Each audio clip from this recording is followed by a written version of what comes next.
తిరువాత పులగం మనం ట్రై చేద్దాం. ఓకేనా ఫ్రెండ్? దీనికి ఏమి కొత్త కొత్త వెరైటీ వెజిటబుల్స్ ఏం అవసరం లేదండి.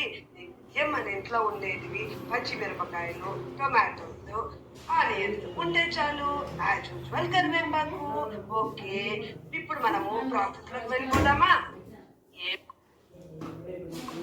ఏం లేదండి, ఓ చిన్న బాణలు తీసుకొని అందులో నెయ్యి ఉంటే నెయ్యి, లేదంటే నూనె అయినా సరే. నెయ్యి వేసుకుంటే కొంచెం రుచిగా ఉంటుందండి.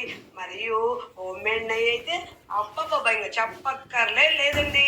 కొద్దిగా ఒక 2-3 స్పూన్స్ ఆఫ్ ఆయిల్ ఆర్ గీ తీసుకొని అది కొంచెం వేడెక్కిన తర్వాత ఆనియన్స్, పచ్చిమిర్చి, కరివేపాకు వేసి ఎర్రగా దూరగా వేయించిన తర్వాత అందులో టొమాటోస్ వేసుకొని కొద్దిసేపు మెత్తబడిన తర్వాత అందులో పసుపు, ఉప్పు కావలసినంత వేసేసుకొని కొద్దిసేపు మగ్గించి అందులో మనం ఆల్రెడీ పెట్టుకుంటాం కదండి పెసరపప్పు, బియ్యము.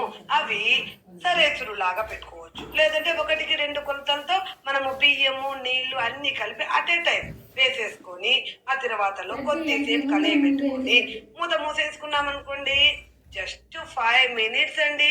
ఇట్టే రెడీ అయిపోతుంది రుచికరమైన గుమగుమలాడే మన కడప జిల్లా స్టైల్ పులగం. ఓకేనా ఫ్రెండ్? టేస్ట్ చూసి ఎలా ఉందో నా కామెంట్ సెక్షన్ లో తెలియజేయండి ఫ్రెండ్స్. ఆహా, రాయలసీమ పులగం మంచి దాంట్లో కొంచెం నెయ్యి, శనగ బత్తులు. ఆహా అద్భుతం.